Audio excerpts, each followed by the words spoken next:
दोस्तों, अमेरिका और ईरान के बीच युद्ध अब शुरू हो चुका है। सिर्फ 1 घंटे पहले अमेरिका ने पूरे ईरान पर हमला किया। अमेरिकी लड़ाकू विमान हर जगह बम बरसा रहे हैं और उनका जंगी बेड़ा यानी जहाज और मिसाइलें ईरान की न्यूक्लियर फैसिलिटीज पर हमला कर रहे हैं। इस हमले में इजराइल और अमेरिका की सेनाएं साथ काम कर रही हैं। दोनों ने अपने अपने काम बांट लिए हैं। आगे वीडियो में मैं आपको बताऊंगा कि किसने क्या काम किया। लेकिन पहले जान लेते हैं कि यह हमला कैसे शुरू हुआ और अब तक क्या हुआ है। अमेरिकी लड़ाकू विमान बहरीन के एयरबेस से उड़ान भरते ही सबसे पहले ईरान के एयर डिफेंस सिस्टम को निशाना बनाते हैं। इसके लिए F-15 और F-22 लड़ाकू विमानों का इस्तेमाल किया गया। हर जगह जहां ईरान का रडार या एयर डिफेंस था, वहां बमबारी कर इसे खत्म कर दिया गया। अब ईरान के पास कोई एयर डिफेंस सिस्टम नहीं बचा। फिर अमेरिकी और इजरायली विमानों ने ईरान के अंदर घुसकर सबसे पहले 4 बड़े टारगेट्स पर हमला किया। प्रेसिडेंशियल पैलेस, ईरान के राष्ट्रपति का ऑफिस और घर पूरी तरह तबाह। इंटेलिजेंस एजेंसी का मुख्यालय, ईरान की खुफिया एजेंसी को नुकसान। IRGC ट्रेनिंग फैसिलिटी और हेडक्वार्टर, इस्लामिक रिवॉल्यूशनरी गार्ड्स की ट्रेनिंग और मुख्यालय तबाह। सुप्रीम लीडर का मुख्यालय, आयतुल्लाह खमने का ऑफिस और प्रतीकात्मक बिल्डिंग को निशाना। लेकिन अब तक ईरान के टॉप नेता सुरक्षित हैं। राष्ट्रपति, सुप्रीम लीडर और IRGC के कमांडर सुरक्षित बंकरों में हैं। पिछले कई महीनों से सुरक्षा की तैयारी की जा रही थी, इसलिए उन्होंने अपने आप को सुरक्षित जगह पर रख लिया। अब सवाल यह है कि ये कितने समय तक इस हमले को झेल पाएंगे। अमेरिका लगातार लड़ाकू विमानों का बैराज कर रहा है।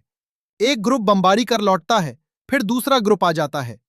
अमेरिका का अगला मुख्य निशाना ईरान की न्यूक्लियर फैसिलिटीज और हथियार भंडार हैं।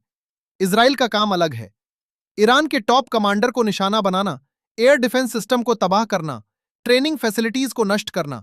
वहीं अमेरिका का काम है न्यूक्लियर फैसिलिटीज पर हमला, हथियारों के भंडार और फैक्ट्रीज को नुकसान पहुंचाना। दोनों मिलकर तेजी से काम कर रहे हैं और पिछले 1.5 घंटे में काफी कामयाबी मिली है। लेकिन ईरान भी चुप नहीं है।